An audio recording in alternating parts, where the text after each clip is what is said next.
नाज़रीन आदाब, न्यूज़ 18 उर्दू में आपका इस्तकबाल है। मैं हूं मोहम्मद विसाल आजम और आप देख रहे हैं खबर खास। नाज़रीन, दिल्ली में फसादात हुए तकरीबन 1 साल गुजर चुके हैं, लेकिन इतने महीनों बाद भी तमाम मुतासरीन तक मुआवजे की रकम नहीं पहुंची है। दरअसल जांच की रफ्तार ही इतनी धीमी है कि नीयत पर सवाल उठ रहे हैं। इसी पर आज होगा खास मुज़ाकरा, लेकिन पहले एक नज़र अहम खबरों पर। तो पहली खबर जो आप इस वक्त स्क्रीन पर देख रहे हैं वो खबर बहुत ही गमनाक और दर्दनाक है। खबर गुजरात से है। गुजरात के सूरत शहर में हुए सड़क हादसे में 15 अफराद हलाक हो गए हैं। सूरत के कोसामा में ट्रक और ट्रैक्टर के बीच टक्कर हुई, जिसके नतीजे में ट्रक का ड्राइवर जो है वो तवाज़ुन खो बैठा और ट्रक फुटपाथ पर चढ़ गया और उसने फुटपाथ पर सो रहे 20 अफराद को कुचल दिया। इस हादसे में 6 अफराद ज़ख्मी भी हुए हैं, जिन्हें अस्पताल में दाखिल करा दिया गया है। मरने वालों की तादाद पहले कम बताई गई थी, बाद में यह खबर आई कि 15 की मौत हो चुकी है। हालांकि कुछ अभी भी बहुत सीरियस है। पुलिस के मुताबिक महलों का इनका ताल्लुक राजस्थान के बांसवाड़ा से है। वज़ीर आज़म नरेंद्र मोदी, गुजरात के वज़ीर आला विजय रूपानी और राजस्थान के वज़ीर आला अशोक गहलोत ने हादसे पर गहरे दुख का इजहार किया है और रस्म अदायगी करते हुए मुआवजे का ऐलान भी कर दिया गया है। रस्म अदायगी से कही जा रही है क्योंकि ये एक ट्रेंड सा बन गया है कि जब कोई हादसा हो तो कुछ मुआवजे की रकम दे दी जाए। सवाल इस बात को लेकर उठता है कि अगर इस हादसे में कोई ऐसा शख्स भी हलाक हुआ होगा जो अपने घर का वाहिद कमाने खाने वाला होगा, तो क्या उसको एक बार मिली मुआवजे की रकम से क्या उसकी ज़िंदगी चल जाएगी, उसके घर वालों की? एक बहुत बड़ा सवाल है। ये क्यों हुआ, कैसे हुआ, इसकी जाँच होनी चाहिए, इसको लेकर सवाल उठने चाहिए और ख़ानदान के किसी एक फ़र्द को नौकरी मिलनी चाहिए। लेकिन बहरहाल ऐसा शायद नहीं हो पाएगा, मुझे लगता है। आगे बढ़ते हैं। दूसरी खबर कानपुर से है। कानपुर के बिठूर में वाक़े इबादतगाह को भगवा रंग से रंगने का मामला पेश आया है, जिसे हम कहते हैं ज़ाफ़रानी रंग। इलाके में कशीदगी है। पुलिस ने 100 नामालूम अफराद के खिलाफ मुकदमा दर्ज किया है। शहर काजी ने अमन अमान बनाए रखने की अपील लोगों से की है। इंतजामिया कसूरवारों के खिलाफ सख्त कार्रवाई करे, ये मांग रखी है शहर काजी ने। और पुलिस की पूरी कोशिश है कि हालात को काबू में रखा जाए। अभी तक वहाँ से किसी ऐसी अनहोनी किसी वाकई खबर नहीं है, लेकिन ये मामला इस तरह का है कि वहाँ पर कशीदगी पाई जा रही है। तीसरी एक अहम खबर ब्रिस्बेन में स्पोर्ट्स से जुड़ी है। ब्रिस्बेन में टीम इंडिया की शानदार जीत हुई है। ऑस्ट्रेलिया को टीम इंडिया ने शिकस्त दी है। सीरीज पर 2-1 से कब्जा कर लिया है। इसमें गुल, पुजारा और पंत की शानदार बल्लेबाजी रही। 3 विकेट से टीम इंडिया की तारीखी जीत रही है। और ये चौथी खबर जो आप देख रहे हैं वो खबर है जो हमारे आज का खबर खास का मौजू है।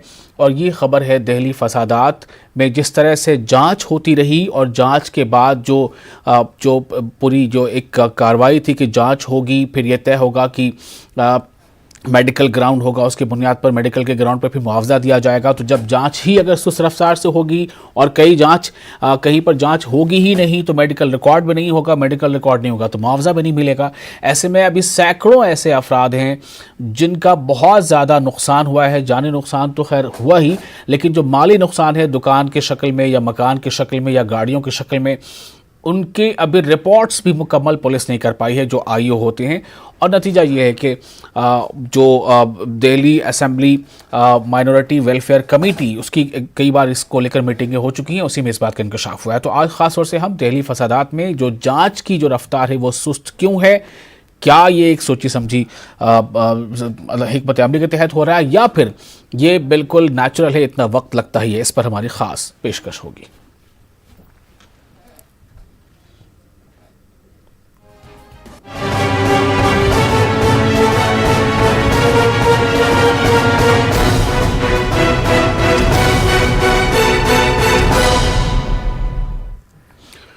तो अब हम इसी को लेकर बातचीत करेंगे कि दिल्ली में जो फसादात बर्पा हुए थे फरवरी माह के पिछले साल में, तो वहाँ पर इतनी सुस्त रफ्तारी आखिर क्यों है।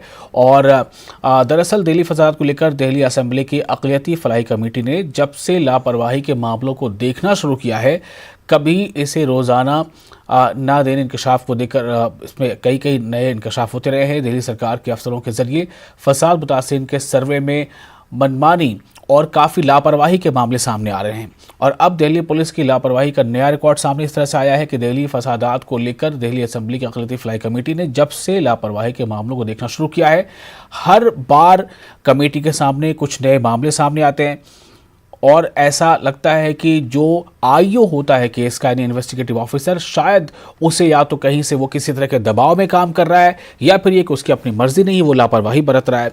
दिल्ली सरकार के अफसरों के जरिए फसाद मुतासरीन के सर्वे में मनमानी और लापरवाही के बाद ऐसे कई मामले सामने आए हैं। जो उससे एक ताज़ा आंकड़ा सामने आया उसके मुताबिक 22 तकरीबन ऐसे मामले हैं जिसमें अभी तक जो आयोग की जांच पूरी हो जानी चाहिए थी वो पूरी नहीं हो सकी है, जिसकी वजह से जांच रिपोर्ट नहीं लगाई गई और इस पूरी सूरत हाल में मेडिकल नहीं कराया गया, जिसका मुतासिन पर सीधा असर ये हुआ कि उन्हें दिल्ली सरकार के ज़रिए ऐलानशुदा मुआवजे की रकम नहीं मिल पाई। मतलब जिसे आम जबान में कहते हैं कि फूटी कौड़ी भी नहीं मिल पाई, कोई पैसे नहीं मिले, चूँकि जब तक वो जांच रिपोर्ट नहीं लगेगी, जांच रिपोर्ट लगेगी तभी उसकी बुनियाद पर मेडिकल होगा, मेडिकल होगा उसकी बुनियाद पर जो है मुआवजा मिलेगा, या फिर दूसरी जो जांच है जिसमें जो माली नुकसान की बात आती है उसकी भी कार्रवाई पूरी तरह से मुकम्मल नहीं हो पाई है। मुतासरीन की ऐसी फहरिस्त पर प्रिंसिपल होम सेक्रेटरी से अगली मीटिंग में कार्रवाई की स्टेटस रिपोर्ट तलब की गई है।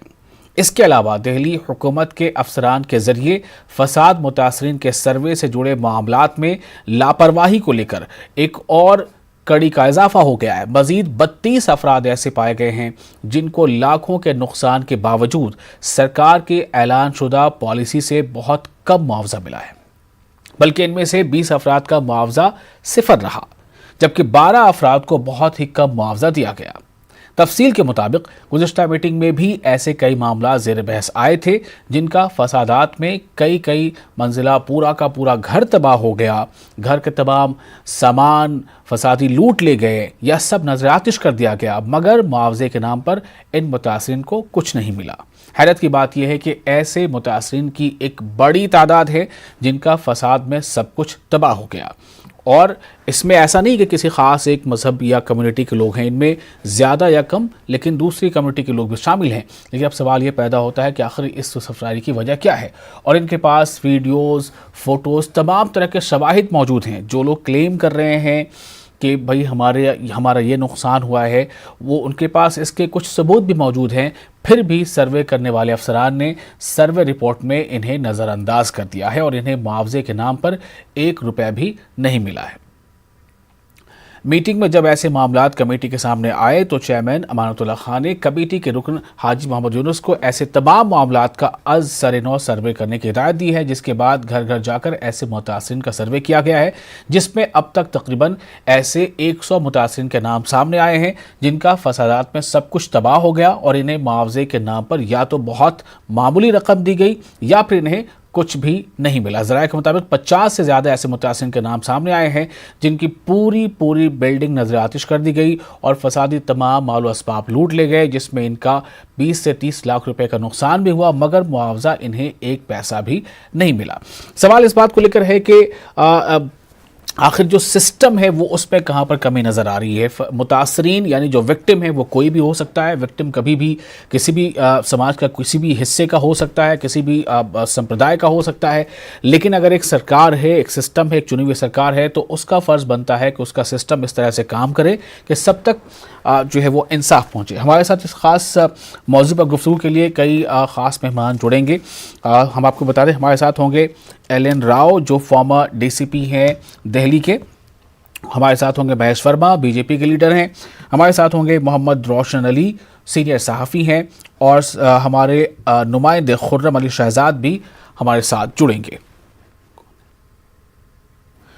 तो हम इस पर ख़ास तौर से गुफ्तगू करेंगे कि दरअसल ये पूरा मामला ऐसे इतनी ज़बरदस्त लापरवाही के साथ किस तरह जो है वो अंजाम पा सकता है। हमारे साथ बीजेपी के लीडर महेश वर्मा जुड़ चुके हैं। महेश वर्मा जी, आपको मेरी आवाज़ अगर मिल पा रही हो तो मेरा एक सीधा सा सवाल आपसे ये है, आपका इस्तकबाल करता हूँ मैं अपने इस ख़ास प्रोग्राम में, और सवाल आपसे ये है कि दिल्ली जो पूरे देश की राजधानी है, कैपिटल सिटी है, यहाँ पर एक तो फसाद बर्पा हो गया, 3 से 4 दिन तक फसाद होते रहे। इस वाक़े को लगभग 1 साल मुकम्मल होने को है, लेकिन अब भी कई ऐसे विक्टिम्स हैं, कई ऐसे मुतासरीन हैं जिनका ताल्लुक़ किसी भी संप्रदाय या किसी भी कम्युनिटी ग्रुप से है, लेकिन उनकी शिकायत है कि तमाम तरह के जो सबूत यानी शवाहिद जो कहते हैं उनके पास मौजूद हैं, लेकिन जितना उनका नुकसान हुआ है उनमें से या तो उनको बहुत कम मुआवजा मिला 5 से 10%, कई तो ऐसे मामले आए जिसमें मुआवजा मिला ही नहीं, कई ऐसे भी मामले आए कि जिसमें जो आयु है केस का उसने अब इतने अरसे बाद 9 से 10 महीने गुजर गए, उसने अभी तक इन्वेस्टिगेटिव रिपोर्ट ही जो है सबमिट नहीं की है। नहीं, ये तो कहना गलत है कि उसने कोई इसमें तो ऑलरेडी चार्जशीट फाइल हो चुका है, और वो जो चेहरे और जो वो मंसूबे थे और जो देश में ये अघोषित आतंकवाद है, जिसके जरिए एक आतंक फैलाने की जो एक कोशिश और जो साजिश थी, उसका कहीं ना कहीं चार्जशीट में भी खुलासा हुआ है। अब रही बात की जो उसमें किसी भी कम्युनिटी, किसी भी बिरादरी, किसी भी तरह का जान माल का नुकसान हुआ है, निश्चित रूप से जो दिल्ली सरकार जो इसके लिए अपनी पीठ थपथपा रही थी, जो कह रही थी कि हमने इनकी जख्मों पर मरहम लगाए, उन लोगों से ये आपको पूछना चाहिए कि तुम मरहम लगाने का काम जो करने की बात कर रहे थे कहाँ है? 1 साल गुजरने के बाद इनके आंसू पूछने का जो काम तुमने सोचा था वो कहाँ है? वो किस तरह से लोग इसके दर बदर भटक रहे हैं, ये आज ज्वलंत और एक बहुत बड़ा सवालिया निशान खड़ा करता है दिल्ली सरकार के सामने जी। दूसरी बात ये देखिए, इस दंगे ने एक चीज और जाहिर किया है, जो कि मोदी सरकार या हम कोई भी सरकार या ये देश, इस देश के वासी या आपके दर्शक या आप और हम कोई भी इस चीज का बर्दाश्त नहीं करेंगे जो चार्जशीट में खुलासा हुआ। एक तो वो आतंकवादी हैं जो पाकिस्तान से इस टोह में रहते हैं, इस ताक में रहते हैं कि किसी तरह से भारत में जो है हम जान माल का नुकसान पहुंचाएं, और एक ये है जो कि उनसे भी खतरनाक है, जिनका खुलासा इस दंगों के जरिए आपके सामने आया। शाहीन बाग से निकली ये सारी चीजें आज दिल्ली दंगों के रूप में जो सामने आई, उससे जाहिर होता है कि ये उसी तरह का रंग ढंग है जो कि सियासत करने वाले जो है यही सोचते हैं कि इस देश में 135 करोड़ लोग हैं, उनमें से 2, 4, 5 लाख लोग मर जाएं, उससे कोई फर्क नहीं पड़ता है। लेकिन मोदी सरकार में ये ना होगा, ना हम होने देंगे। हमारी सोच यही है कि सबका साथ हो, सबका विकास हो और सबका विश्वास हो। अब विश्वास की बात अगर करते हैं तो निश्चित रूप से हमें वो हर लोग दिखाई देते हैं, हमें हर वो हमारा भारतीय दिखाई देता है जो कहता है कि हम सबसे पहले भारतीय हैं, बाद में हिंदू, मुसलमान, सिख, ईसाई, पारसी, जैन, बौद्ध हैं। तो ये आपको समझना पड़ेगा इस देश में कि इस दंगों के पीछे इस तरह की जो राजनीति होती है, इस तरह की जो सियासत होती है और इसका जो इतिहास भूगोल इस तरह का रहा है कि इसी तरह की चीजों को करके जो है राजनीतिक रूप से जो है अपनी रोटियां सेकने वाले केजरीवाल या कांग्रेस, इन दोनों को आपको पूछना चाहिए कि आप लोग कहाँ हैं आज की डेट में। बिल्कुल, ये देखिए आज हमारा मौजू इस बात को लेकर बिल्कुल नहीं है कि ये दंगा किसने कराया, किसने भड़काऊ भाषण दिया, किसने डीसीपी के बगल में खड़े होकर ये कहा कि अगर आप नहीं करेंगे तो हम उसका कार्रवाई कर लेंगे, हम देख लेंगे। मैं बिल्कुल इस पर बात नहीं करूंगा, आज मैं किसी का नाम नहीं लूंगा। मेरा सवाल सिर्फ सिस्टम को लेकर है। जाहिर है आपकी शब्दों में जिन पर शक था, जिन पर ऐसा आरोप था, वो अभी जेल में है, सलाखों के पीछे हैं। उनका जुर्म साबित होगा या नहीं होगा या अदालत को तय करना है, शवाहिद के बुनियाद पर ये तय होंगे। मेरा सवाल ये है कि जहां पर सिस्टम को अब ये काम करना है कि इसका खामियाजा जिन्हें भुगतना पड़ा, जिनके घर, मकान, दुकान जला दिए गए, चाहे वो किसी के भी हों, उनको अगर देश की राजधानी दिल्ली में 10 महीनों के बाद मुआवजे की रकम नहीं मिल पाती है तो ये किस पर सवाल खड़ा होता है? अरे साहब, वो तो बहुत दूर 1984 के लोग आज तक भटक रहे हैं। ये दिल्ली सरकार है, ये दिल्ली सरकार की ड्यूटी बनती है। जिनके पैसे, वो लोग इस तरह के पैसे ऑलरेडी जो है खजाने में पड़े होते हैं, आखिर क्यों नहीं दिए जाते हैं? आखिर क्या कारण है? कौन सी ऐसी चीज है जो कि उनको तड़पा तड़पा के अब भी मारने की कोशिश की जा रही है? ये कौन है हैवानियत, इंसानियत के दुश्मन और इतने हैवानियत के साथ पेश आने वाले? उनसे आप पूछिए साहब। आज के डेट में हम तो उन लोगों के आंसू पूछने का जो काम है वो निश्चित रूप से करेंगे। हमारे बस का जितना होता है हम करते भी हैं और करवाते भी हैं। लेकिन सवाल है कि दिल्ली सरकार तो आज की स्थिति ये है केजरीवाल की कि वो अपने प्रचार प्रसार और जो ये उनकी कारगुजारी है और ये जो उनके हथकंडे हैं राजनीति करने का कि भाई करो कुछ भी नहीं किसी के लिए, हमदर्दी सबके बटोरने की कोशिश करो। अगर मान लीजिए कि फर्ज कीजिए कि अगर वो जो उसमें 10,000 परिवार प्रभावित हुआ है, अगर उसको कितना भी कष्ट हो, उसको कितना भी तकलीफ हो, उससे क्या फर्क होता है। दुनिया में तो प्रचार प्रसार और एडवर्टाइजमेंट तो हो गया ना कि हमने जो है वो जो दंगों में लोग जो थे उनका पुनर्वास का काम किया, उनको हमने सब तरह से सहायता प्रदान करी, उनके लिए हमने कुछ भी नहीं छोड़ा, प्रचार प्रसार हो गया। उन 10,000 लोगों तक पहुंचने वाले कोई है नहीं आपके अलावा। जी बिल्कुल, आप जो कह रहे हैं वो सही है। मेरा सवाल इसीलिए सिर्फ एक सिस्टम को लेकर था। वो सिस्टम कभी भी किसी भी गवर्नमेंट के अंडर हो सकता है, वो गवर्नमेंट किसी भी पार्टी की हो सकती है। सवाल सिस्टम को लेकर है कि क्या ये जो न्याय की प्रक्रिया है, जो न्याय की जो आस है, अगर जो हमारे मुल्क का शहरी ये उम्मीद करता है कि मैं इस लायक हूं कि सरकार मेरी मदद करे, मेरा बिजनेस तबाह हो गया, मेरा घर जला दिया गया या घर बर्बाद हो गया, लेकिन सर्वे में सवाल इस बात को लेकर है महेश जी कि सर्वे में जो तमाम रिपोर्ट्स और जो प्रूफ्स दिखाए जा रहे हैं वो तक उसकी तक एंट्री नहीं हो रही है। ये लोगों ने जो Delhi assembly minority welfare committee की बैठक हुई एक रोज कबल, उस बैठक में लोगों ने आकर ये बातें बताई हैं। मेरा सवाल सिर्फ इसी बात को लेकर है, अगर इंसाफ नहीं मिलेगा या इंसाफ में देर होगी, यानी कि सरकारों की जो जिम्मेदारियां हैं, केजरीवाल जी अगर वो उस पे फ्लॉप हो रहे हैं, वो नहीं कर पा रहे हैं, बिल्कुल अवाम की नजर में ये बिल्कुल बात वाजे है और अवाम इसको जान रही है। मैं आपसे ये जानना चाहता हूं कि सियासत की क्या मजबूरी ऐसी होती है जो ऐसे कामों का ऐलान तो करा देती है लेकिन उसे जमीन पर नहीं उतार पाती। उसका एक अगर कोई कारण समझ में आता है तो वही मैंने आपको कहा कि आदमी की बाजीगरी, जी, आदमी का झूठ और फरेब की राजनीति जो है वो उसकी बुनियाद पर अगर कोई पार्टी खड़ी हुई, इतनी जल्दी इस देश में कोई पार्टी अगर खड़ी हुई 5 साल 7 साल के अंदर किसी पार्टी ने अपने पंख इस तरह से फैलाए हैं, तो उसका कारण आपको समझ में आना चाहिए जी। वो निश्चित रूप से कि इस तरह के झूठ फरेब, आप सोचिए कि जिसके हमदर्द बन के उसके deputy chief minister Shaheen Bagh को अपना पूर्ण रूप से समर्थन दे रहा हो, जो दिल्ली के दंगों में जिसका पार्षद का नाम आने के बाद जो है वो आदमी ये कहता हो कि ये एक ऐसी अनहोनी हुई जिससे हमारा माथा जो है शर्म से झुक गया। ऐसी परिस्थिति में जिसमें उनके लोग इन्वॉल्व रहे हैं, केजरीवाल के लोगों के जरिए ये सारी चीजें, जब ये इसका भंडाफोड़ हो गया, मीडिया और आप जैसे तमाम लोगों ने इस चीज को देखा समझा। आप ये अलग बात कह रहे हैं कि अभी आरोप है और आरोप में अभी सजा आनी है, लेकिन ये कहीं ना कहीं पुलिस और एजेंसी को तो उन्होंने साक्ष्य के साथ कोर्ट के आगे रख दिया।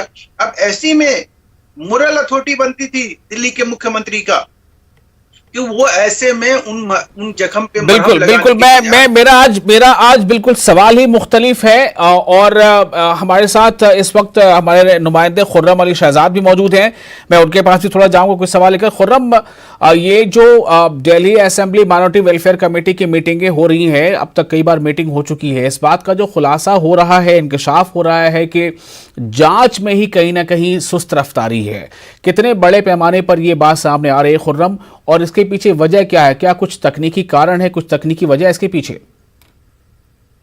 देखिए विशाल, अगर हम देखें दिल्ली दंगों की जांच और कंपनसेशन का जो मामला है, खासतौर से जो आज जिस पर आज बात हो रही है, अगर देखें तो कंपनसेशन पॉलिसी दिल्ली सरकार ने बनाई है और दिल्ली पुलिस अलग अलग तरीके से होम मिनिस्ट्री के तहत काम करती है। तो कंपनसेशन के तहत जो सर्वे हुआ उसमें दिल्ली सरकार के अफसरों ने बहुत ज्यादा खामियां हैं, जिसकी वजह से सही तौर से कंपनसेशन नहीं मिला है, ये अपनी जगह बात है। लेकिन दूसरी जो खामी है, दिल्ली पुलिस की जो 32 लोगों का नाम जो तादाद बढ़ गई है, पहले 20-22 लोगों का नाम था, वो तादाद बढ़ के 32 हो गई है। ये जीटीबी हॉस्पिटल से इन लोगों का मेडिकल होना था। आईओ ने अभी तक अपनी जांच रिपोर्ट फाइल नहीं की और मेडिकल नहीं हुआ। मेडिकल रिपोर्ट फाइल न होने की वजह से कंपनसेशन नहीं मिला। हालांकि ये वो तमाम लोग हैं जिनका 50 लाख, 20 लाख, 30 लाख, 15 लाख रुपए का नुकसान हुआ है, जिनका सब कुछ चल गया, उनको 5 लाख रुपए का मुआवजा मिलना चाहिए था। और इसी तरीके से जिनकी जान गई उन्हें 10 लाख रुपए का मुआवजा मिलना चाहिए था। जो बहुत ज्यादा डैमेज हुए हैं उनको 10 लाख रुपए का, 5 लाख रुपए का मुआवजा मिलना चाहिए था। हालांकि ये मुआवजा कम है। आज फिर से पिटीशन दायर की गई है अदालत में, उसमें कहा गया है कि जो 10 लाख का मुआवजा है उसको 15 लाख किया जाए, ये बहुत कम है। तो ये तमाम चीजें हम देखते आ रहे हैं और कहीं ना कहीं कहना चाहिए कि उस तरीके से काम न सिर्फ दिल्ली सरकार ने किया है, न दिल्ली पुलिस ने किया है जैसे काम होना चाहिए था। हालांकि एक एंगल पे जरूर काम हो रहा है कि जो साजिश का एंगल है, बहुत सारे लोग उन पर ये भी लगा है, बहुत सारे लोग जेलों में हैं जो सीए में प्रोटेस्ट में शामिल थे, तो लिंक सीए से जुड़ करके दिल्ली दंगों तक जाता है। लेकिन अगर उस पूरे मामले को, जांच को अलग कर दें, तो जो अब जिन लोग, जो आम लोग हैं, जो जिनका नुकसान हुआ है, जिनके घर जला दिए गए, उनको, उनके जख्मों पर जो मरहम लगना चाहिए था विशाल, वो मरहम लगाने में कहीं ना कहीं बहुत बड़ी खामी जरूर नजर आती है, और इसको ठीक करना बहुत जरूरी है विशाल। जी, हमारे साथ महेश वर्मा जी हैं। उन्होंने इस बात को माना कि जिसके साथ भी ये नाइंसाफी हो रही है वो सही नहीं है, चाहे उसके लिए जिम्मेदार कोई भी हो। कुछ हद तक इसकी जिम्मेदारी अगर केजरीवाल हुकूमत की है, तो अगर पुलिस का जहां पर रोल सामने आता है, जहां पर पुलिस अपनी रफ्तार जो है काफ़ी धीमा कर रही है, वो 10 महीने में अभी तक इस बात को वो तय नहीं कर पाई कि हाँ इसका नुकसान कितना हुआ या इसका मेडिकल रिपोर्ट बनना या नहीं बनना है, तो फिर इस पर भी एक सवाल खड़े होते हैं। महेश जी, मैं इस पर सवाल करूंगा आपसे। हमारे साथ रोशन अली मौजूद हैं, सीनियर सहाफ़ी हैं, और कुछ देर में हमारे साथ जुड़ेंगे एल.एन. राव साहब भी, फॉर्मर डीसीपी दिल्ली। मेरी आवाज़ राव साहब को मिल पा रही है क्या? हाँ, मैं आपकी आवाज सुन रहा हूँ जी। आप, मेरी आवाज आ रही है आपको? जी बिल्कुल आ रही है। राव साहब, कई ऐसे मामले जो कॉम्पनसेशन पॉलिसी के तहत आज हम जिक्र कर रहे हैं कि कॉम्पनसेशन पॉलिसी में अभी तक 32 ऐसे मामले आ गए हैं जिसमें जो है वो फहरिस्त कमेटी के सामने रखी गई है, जो Delhi assembly minority welfare committee है, जिसके मुतासिन कमेटी के सामने पेश भी हुए। उन्होंने बताया कि उसमें ऐसे 12 हैं जिन्हें हुकूमत के गाइडलाइन के मुताबिक मुआवजा नहीं मिला है, और 20 ऐसे हैं जिन्हें मुआवजा बहुत कम मिला, और कई ऐसे केसेस भी आए कि उनके सामने तमाम रिपोर्ट्स दिखा दिए गए, वीडियोस दिखा दिए गए, और नुकसान का हवाला दे दिया गया सब कुछ। लेकिन आईओ ने अभी तक रिपोर्ट ही कंप्लीट नहीं की है, 10 महीने लगभग होने को हैं। तो क्या, किस तरह की मुश्किलात पेश आती है, और क्या ये बिल्कुल नॉर्मल है पुलिस के सामने अगर ऐसे हालात पेश आ रहे हैं तो, या फिर इसमें कहीं पर कमी नजर आ रही है? आप कैसे देखते हैं? देखिए, ये जो मामला है मुआवजा करने का, कि ये देखना पड़ेगा डायरेक्शन अगर है पुलिस को, और पुलिस को उसने अपने डायरेक्शंस को पालन करना एक जरूरी है, मैंडेटरी है, और वो उनको करना चाहिए था। लेकिन अगर नहीं किया किस वजह से, तो क्या देरी हुई है, अगर किसी एसएचओ लेवल पे अगर ये ऑर्डर भेजा गया था और उन्होंने इसकी कंप्लायंस नहीं की है, इतनी दिनों तक भी रिपोर्ट नहीं भेजी है या गलत रिपोर्ट भेजी है, तो उसकी बाकायदा शिकायत सीनियर अफसरान को की जाएगी और की जानी चाहिए, ताकि वो उसमें सुधार लाया जा सके। और जो भी दोषी पुलिस अफसर है जिसको रिपोर्ट मांगी थी उसने नहीं दी या गलत रिपोर्ट दी, तो वो उसका जिम्मेवार माना जाएगा। उसको जिम्मेवारी से उसको जो भी कानूनन जो डिपार्टमेंटल एक्शन उसके खिलाफ है वो होना चाहिए, क्योंकि ये बहुत ही ये लापरवाही की बात है। जो जैसा आप बता रहे हो कि या तो रिपोर्ट गई ही नहीं इतने महीनों के बाद में, या रिपोर्ट गई तो गलत रिपोर्ट गई है, तो ये एक पुलिस की एक मैं समझता हूँ लापरवाही है और नहीं होनी चाहिए। इसकी शिकायत जरूर सीनियर अफसरान को की जानी चाहिए थी। तो क्या ऐसा होता है कि ड्यूटी के दौरान जब पुलिस अफसरान ड्यूटी में होते हैं, तो क्या आईओ लेवल का जो अफसर होता है, क्या वो भी किसी तरह के दबाव में होता है? कई बार दबाव की जहां तक बात है वो डिपेंड करता है, केस टू केस डिपेंड करता है। जनरली ऐसा कोई दबाव मैं देखने में नहीं आता है, लेकिन अगर कोई ऐसा दबाव है तो उस आईओ को अपने कानून हिसाब से काम करना है। कोई दबाव में आके गलत काम करना या काम को की लापरवाही से नहीं करना, ये दोनों के दोनों जिम्मेवारी उसके ऊपर बनती है।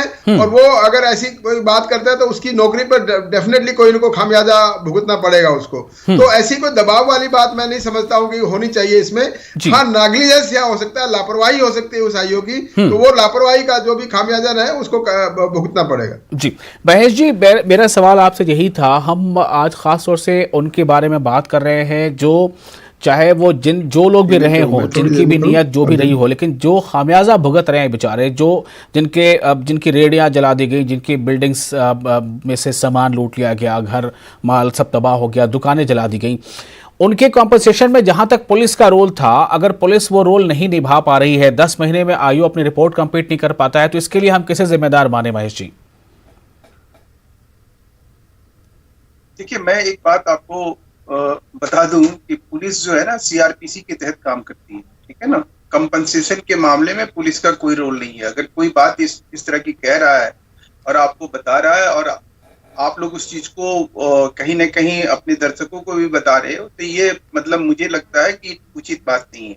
पुलिस का आईओ जो है रिपोर्ट ये करता है कि इतने एफआईआर जो है इस दंगा और आगजनी और इस फसाद में हमारे यहाँ ये हुए, उसका स्टेटस रिपोर्ट वो फाइल करता है कोर्ट के अंदर कि इतने लोग इसमें मारे गए, इतने लोगों की जान माल का नुकसान हुआ, राइट। इसमें किसी भी तरह का कंपनसेशन वाली जो बात है वो लोकल एडमिनिस्ट्रेशन होता है, जिसमें एक डीएम होता है, एक वहां पे एसडीएम होता है। एसडीएम उस सारी चीजों को लोकल तौर पे देखता है और वो सारी चीजें पुलिस से इंफॉर्मेशन भी लेता है। उसके पास ये जुडिशियल पावर भी होता क्या है और हुआ क्या है, इस पे थोड़ा सा मैं आपके सवाल पर ही मैं अपने नुमाइंदे से पूछता हूं। खुर्रम, किस तरह का रोल यहां पर, कहां पे ये ऐसा लग रहा है कि आयोग की सुस्त रफ्तारी है जिसके वजह कर जो हकदार हैं उन्हें हक नहीं मिल पा रहा?